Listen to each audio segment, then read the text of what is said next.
Now I'm used to driving around in the snow and icy conditions and pretty cold temperatures because it's my job, but most of you won't be used to that. So here are my top winter driving tips. The first thing to do is clear the snow and ice from the vehicle. I know it's tempting to clear the windscreen, but having a dump of snow on the roof is a real hazard for both you and other road users.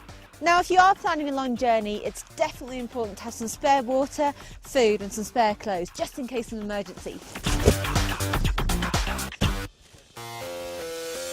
Now let's check the lights and tyres. You may need the assistance of someone else to check your brake lights, but it is essential that your lights are working, especially in bad weather. And don't forget your fog lights too. Tyres need to be at the correct pressure and check the tread depth. Bald tyres are not only illegal, they're potentially lethal as the vehicle will not be able to maintain sufficient traction with the road. Next, it's time to check your fluids. Oil levels are essential, but so is antifreeze, washer fluid and of course making sure you have enough fuel.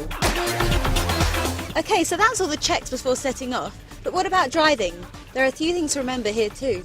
Always use the highest practical gear, so get up into third or fourth when driving as this limits the amount of torque and will help to prevent wheel spin, unless descending a hill, in which case you want to use the lowest practical gear to remain in control. If you have hill descent control, then it's a feature well worth using as it will prevent the wheels from locking up. It may sound obvious, but you must leave extra distance between your vehicle and the vehicle in front of you.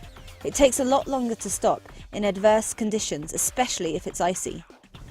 So all these tips are really important, but the main thing is don't rush, take your time, and make sure you get there safely.